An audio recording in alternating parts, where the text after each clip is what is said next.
Diagne Dëgg Rek, coalition COCC, étudiant à la faculté des sciences juridiques et politiques.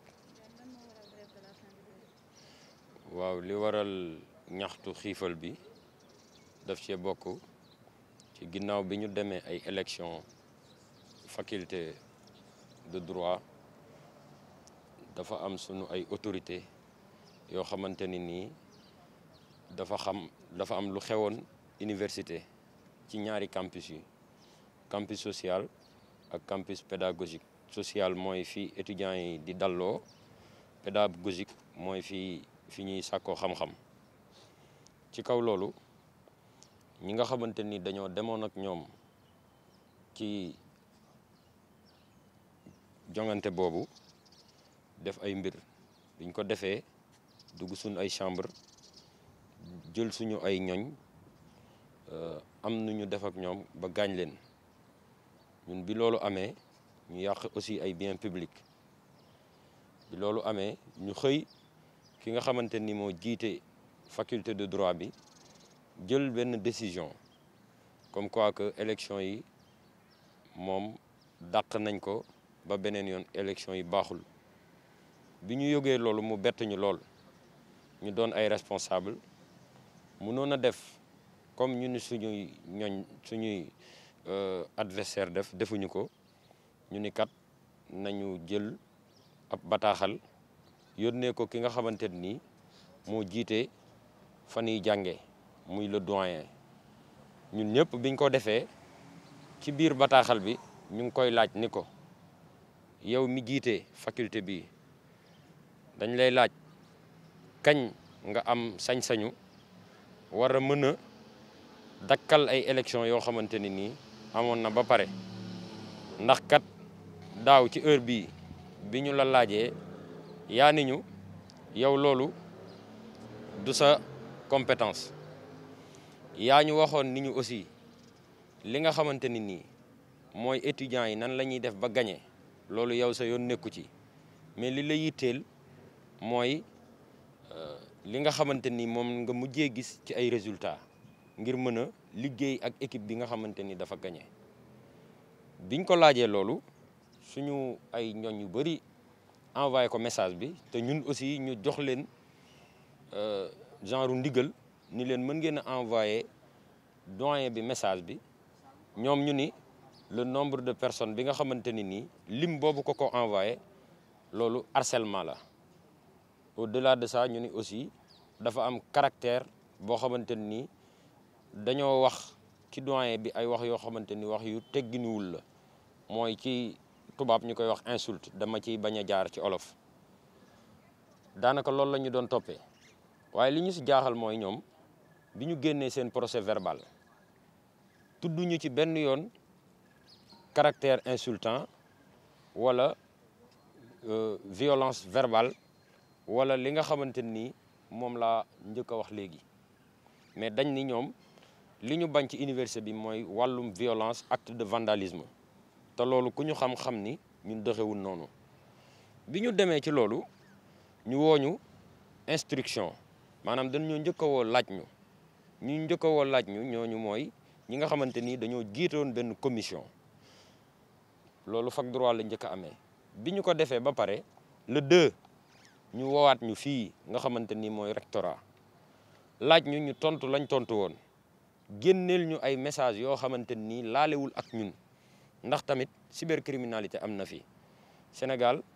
yàlla dimbali nañu ba ñu am police bu xarañ boo xamante ni tey Fatou bu envoyé Abdou benn message bu ñu demee ñoom ñaar seeni téléphone mën nañ koo génne. léegi bañ demee ca bés ba ñu laajte ñu ni kii nga xamante ni moo ñuy déglu est-ce que mën nga ñoo génneel ñun message boo xamante ni lii ngeen ñuy toppee ñun wax nañ ko doyen bi. mënuñu ko génne ndax tamit fac droit lañ nekk,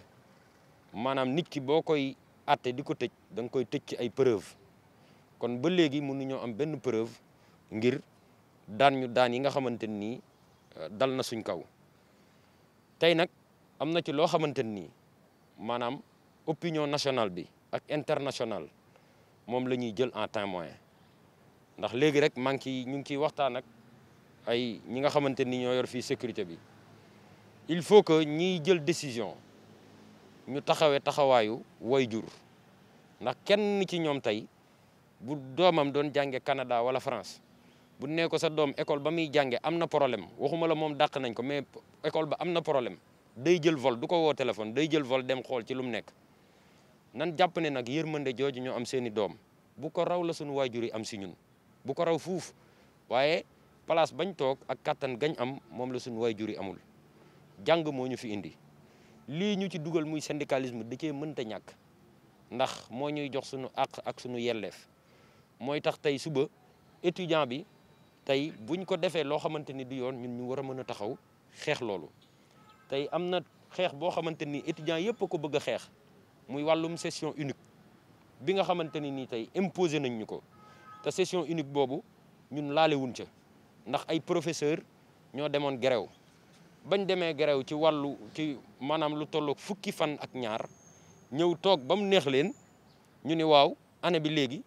fac droit moom yeneen faculté yëpp dañuy def session normale mais yéen da ngeen di def session unique mu doon loo xamante ni nii ak jaay doole dëgg la ñii nga xamante ni nag dañ fay nekk di def grève de la faim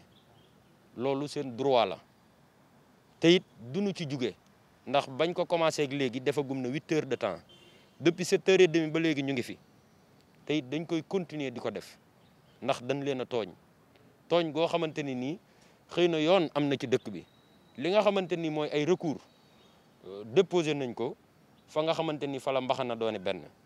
muy cour suprême muy attekaay bi gën a mag Sénégal ñu yóbbu ko fa jàppoon nañ ne nag ci délai bu gàtt dinañ ñu tontu ba léegi ñu ngi xaar seen tontu ndax xam nañ ni liñ ñu dàqee dafa am li ñuy wax vide juridique amul dara loo xamante ni loolu lañ ñu war a mën a toppee alors li ñu gën a bettaat dafa laa waroon a commencé mooy ñi nga xamante ni dañ leen a dàq suspendre leen li leen gën a metti mooy ñoom ak seeni morom yi defandoo examen ñoo doon réviser ndoo ñenn ñi ñoo daan expliquer seen ay morom tey ñu génne benn tableau ni ñii ñooy defi examen mais ñi nga xamante ni dañ leen a dàqoon injustement ñooñu kenn du leen boole ci lim bi defi examen loolu gën leen a metti ndax damaa jàpp ni su fekkee ni autorité bi mu ngi waxtaan ak ñun ni kat ñi nga xamante ni damaa juumoon ci ñoom danañ ci retourné waat pourquoi pas mu boole woon leen ci ñiy def examen bu demee ba nga xamante ni moom li mu jàppoon ni dafa juumul mu maintenir sanction yi waaye xam nañ ni tôt ou tard dossiers yi buñ ko xoolaatee benn par benn amul kenn ku bokk COCC koo xamante ni maanaam sanctionné nañ la te dañ laa waroon a sanctionné amul ndax tamit buñ defoon micro-trottoir wër ci université bi laajte ñi nga xamante ni ñoo composé COCC koo ci wax dañ naan la ah ñooñu de ce sont des étudiants modèles ay xale yu yaru lañu li ñuy laaj nag li ci féete kaw mooy ñu dugg laaj leen ci système bi sans condition. kon daal yéen ñu sukkandikoo ci li ngeen wax dafa mel ni dafa am ñu bokk ci ñeen ci seen biir ñu daan leen te bokkuñu woon ci li nga xam ne moom lañ leen di toppee. waaw maanaam ñin daan ñëpp dañ bokk si ñun kenn lañ ci warta daan. yéen yéenay ñan. ñun ñooy waa COCC. code des obligations civiles et commerciales loolu booy jàng droit danañ la ko jàngal maanaam ñëpp ñun daan ci ñun dañ koy warta daan kenn ndax man mii di wax envoyé na message keneen ak keneen envoyé na message kii sama wet envoyé na message man sanctionné wuñ ma moom mii sanctionné wuñ ko ñun ñaar ñoo fi nekk mën naa jël exemple si ñun ñaar ak ñeneen te le même message la ñu envoyé. kon décision bi dafa am 2 pas 2 mesures. xaw ma 2 pas 2 mesures laa ko mën a tuddee waaye daal ak juum gu mat sëkk lañ ci gis te juum gi weesuwul mooy SAES mi nga xamante ni nii tey jàppoon naa ni ñoom tamit dañ ñoo waroon a couvrir ndax seeni doom ak seeni jarbaat ñoo fa nekk ñoom ñoo teg pression autorité ba mu jëloon décision ñu ni ko tant que sanctionné woo ay nit maanaam ñun duñu delluwaat ci amphi dem jàngale te loolu dafa am lu ko waraloon acte d'indiscipline la woon mooy ay étudiants ñoo doon xaañ di def ay mbir dugg ci ay amphi di nangu ay micro professeur ñun loolu laale wuñ ci taqawuñ ci ñun message la ñu envoyé message de protestation jàpp naa ni nag sa waajur sax maam boo gisee muy doxale nenn li ah am nga droit laaj ko ni ko ah papa wala yaay kër gi moom ni muy doxalee sangam ak nangam lii musuma koo gis lu waral nii kër gi di doxalee tey mu tontu la jàpp naa ni loolu dara nekku ci te loolee la ñu def doyen bi nag nee na moom dafa jot ay message yoo xamante ni ñooñu dañ ko doon tifaar di ko giñ ay kaddu yoo xamante ni du kaddu yu tegginewu loolu ñun bañu ñu mu topp ñu ci loolu mais na ci am preuve bi mooy porté nañ plainte kon kay man ki nga xamante ni dañ ko sanctionné 5 ans ngir ay saaga na ko police ñëw jël yóbbu ko dem tëj ko jarul muy def enquête. ñu gis ni aussi am na leneen lu gënoon a garaaw ay tifaar yi amoon mu di ay xeexoo yu amoon ci biir campus social bi ba am ko ci jotee ñàkk bakkanam ñooñu sanctionné wu leen yéen ngeen ñu sanctionné leen ngir ay tifaar yoo xam ne dañ leen koo jiiñ loolu lan ngeen ci wax yéen. waaw xam nga xeex yooyu noonu loolu ça nous dépasse ndax loolu du tey loolu ak coow lii ute na ndax loolu ay waasoo la woon yoo xamante ne nii amoon nañ réeroo ci biir campus social bi la amee. waaw xam nga man daanaka débat boobu bugguma ci dugg parce que xëy na jàmm am na ci ba ñoom ñaari waasoo yi ñu joxante loxo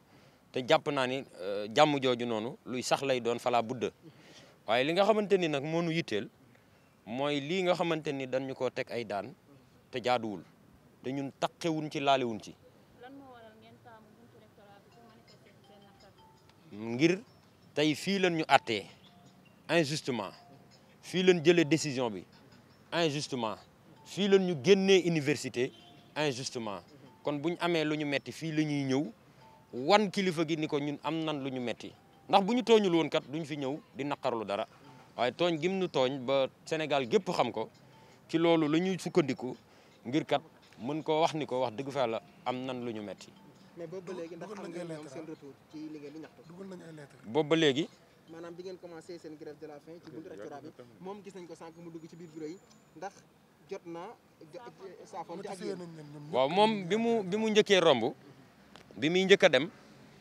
ah bon gis nañu xëy na ci ay vitres wala lu demee noonu mais dafa ñëw dugg ci otoom dem mais il était au courant parce que ñi nga xamante ni ñoo yor wàllu sécurité am informé nañ ko bi mu ñëwee it sànq nuyu na kenn ci ñun ni ko yëg nga ni sa gars yi dañuy grève kooku ni ko effectivement man mii sax ci grève bi laa yaa ngi dégg mu ni ko waa kon baax na xëy na loolu dinañ ci waxaat ci loolu yo aussi ñun bind nañ lettre bi nga xamante ni moom la opinion bépp jot déposé nañ ko ngir mu xam suñu ay ñaxtu lan la donc moom kon yëg na li xew bu baax a baax a baax. ainsi que les doyens le SAES. waaw gisagul nag benn autorité administrative boo xamante ni sànn na ci ay kàddoom waaye daal képp kuy doyen ci université bi yëg nga ko képp koo xamante ni tamit yor nga kuréel muy ay patch muy SAES muy syndicat yeeg ñëpp bind nañ leen lettre bi ñu déposé leen ko ngir ñoom ñu jot ko muy médiateur ak képp koo xamante ni yor nga ndombol tànk biir université. gannaaw toog xiifal bi ngeen di amal ndax am na yeneen yoo leen waajal bu ñu entendrewul seen kàddu yi nga xam ne moom ngeen yëkkati. waaw xam nga moom ab xeex boo koy commencé maam da ngay commencé ca ndorteel ga waaye fa muy terminé fa muy ceexantal ga loolu kenn xamu ko ci ak xiifal la ñu tollagum fa la ñuy toll suba ñu def leneen gannaaw suba ñu def leneen ba yàlla di ñu may ndam tey gëm na ni yàlla dinañu may ndam ndax ci dëgg lañ nekk donc fi ñu mën a commencé mooy xiifal tey waaye suba bu ñu toogaatee ndax fii la ñuy fanaan bu ñu fi toogaatee ba nga xamante ni gis nañ ne affaire yi amul amélioration fu mu dem fa ndax am na kenn koo xamante ni si ñun ku jigéen sànq daanu na fi bañ boole koog benn médecin mu ngi noonu di ko suivre néegam donc kon nag ñu ngi attirer attention wu ñëpp que ni li ñuy def nii droit moo ñu ko may mais au-delà de ça après aussi il faut ñu situer les responsabilités. tout à l'heure yaa ngi wax di tudd seen ay parents ñoom tey bu ñu sañoon du ngeen nekk fii di xiifal di ngeen jël beneen yoon bu mooy toog di bañ a lekk wala bañ a naan ndax yéen a ngi bàyyi xel si ñoom. waaw ñu ngi bàyyi xel suñuy wayjur bu baax a baax a baax bàyyi xel bi ñu leen bàyyi xel mooy ñun bi ñuy jógee suñu koy ay wayjur dañ ñoo jox valise defal ñu ci ay yére bu ñuy ñibbi valise yooyu yére yi dañ koy soppi ak ay diplôme kon ñoon ñu ngi leen di bàyyi xel bu baax a baax ñun taxawaaluwuñu dàquñu ñu toog fi ay étudiants lan yoo xamante ni dañoo régulièrement inscrits dans les facultés respectives waaw bu sunu njàng jeexee suñuy wayjur dinañ xam ni lan ñu doon sant loolu ñu nga ca te it danañ ci jariñu ba Sénégal gépp jariñu si incha allah. waaw man ministre bi Cheikh Oumar Anne li ñu koy lancé mooy mu am retenu ndax moom it wax dëgg fa yàlla li nga xamante ni wax na ko keroog bi sanction yi génnee waxuma la étudiant mais benn parent d'élève rafetlu ko ñi nga xamante ni sax dañoo bokk ak moom maanaam fi muy yëngatoo ci wàllu politique ñu ci bëri dañ ko cee mere waaye nag yàlla dogal na ni maanaam nit moom bu waxee rek am na keneen koo xamante ni moo gën a habilité pour nit ñi tontu ko kooku tontu na ko ba ni ko tontu na ko te tuddul turam tontu na ko jël na suñ défense ba ni étudiants yi sanction bii ñu leen sanctionné dafa lourde dafa metti ay professeurs yoo xamante ni wax dëgg fa yàlla ce sont des anciens doyens ñoo xamante ni ay kilifa lañ ci université bi sanctions yi da leen a bett kon Cheikh Oumar Anne bu taxawee ni sanctions yi c'est bien mérité duñ gis lu dul ak soxor ci moom ndax moom it bu doon doomam du ko nangu du ko yéene loolu waaye nag yéene néeg la borom a cay fanaan ñun li ñu nekk nii droit la duñ ci ñaan kenn wala ñuy saraxu kenn bu fekkoon dañoo tooñ mën nañoo baalu àq mën nañoo ñaan waaye lii dañ ñoo tooñ dañoo jàpp ni nag dëkk bi dëkk yoon la kon justice faaw mu def liggéeyam aussi autorités yi jëloon décision boobu aussi faaw ñu ñëwaat ci pour fàttali leen aussi ñu ngi am ay waxtaan diggante ñun ak autorités yi ci waxtaan boobu kii nga xamante ni mooy le recteur moom kat suñu waxtaan ak moom ndax ñun dañoo naroon a perturber examen yi nga xamante ni organiser woon nañ ko biir fac droit te mu nekk nii di dérouler mais bi ñu waxtaanee ak moom ñun les coordonnateurs nga xamante ni ñoo jiite coalition bi danañu damay ñaan ngeen bàyyi examen yi mu dérouler ñii nga xamante ni mooy xale yi nga xamante ni dañ leen a sanctionné bu ñu jugee ci examen yi ba ñu xool seen ay cas par cas danañ leen organiser ñoom examen te nag je pense que sa parole vaut loi donc kon mënuñu koo tënk li dul ci ay kàddoom ba xam loolu ndax loolu dañuy fin du mois bi dana ci xool cas par cas ci dossiers yi incha allah bu loolu weesoo deuxième semestre am na ñu ngi dem nii premier semestre bi na da jeex bu jeexee ñu organiser leen ay examen incha allah rabbi. alors professeur Mary Teuw Niane jël na seen défense ci ñi nga xam ne jot na leen sanctionné loolu ban réaction ngeen ciy def. réaction bi ñu ciy am mooy défense boobu mu jël moom la képp kuy kilifa te sa baat nga xamante ni baat bu mën a sore la baat boo xamante ni ñëpp dañ koy dégg moom nga waroon a jël demande wax ni Mary Teuw Niane dafa taxawaayu responsable ñun politique guñu Mary Teuw Niane mosuñu koo gis waaye ay kàddoom xaw nañoo soulager ci kàddoom yi nga xamante ni wax na ni étudiants yi sanction yi ñu leen sanctionné dafa diis gann une seconde chance aussi am na waaw parce que une fois n'est pas coutume ndax fii képp ku nu fi sanctionné ci ñu bokk si ñun mosuñu laa gis ci ay yoo xamante ni nii day nuroog woote sax nan la yaa defoon lii université wala mën nañoo génneel sangam mën naa laa limal ay tur fii kii Sidi Diop la tudd li ma leer mooy depuis primaire ba léegi mosuñu ko woo conseil de discipline ci école am kii Moussa Gueye Dessalines la tudd il est bien éduqué way juróom imam la te loolu bu def ci moom ci ay jikko yooyu moom la indiwaale kii ku ko xam-xam ni jàng la ko xamee ak ñeneen comme ñoom ñoo ma gën a jege donc dama bëgg ñu xam ni autorité bi jël décision bi dafa juum ci ki nga xamante ni ci kooku la yëf yi waroon a dal yéenewuñ kenn nag ay sanction buñ sañoon maanaam étudiant bi nga xamante ni sax moo def lu ni weng kooku dañ koy baal waaye ñun defuñu ba pare ñu bëgg ñoo tooñ loolu duñ ko nangu jërëjëf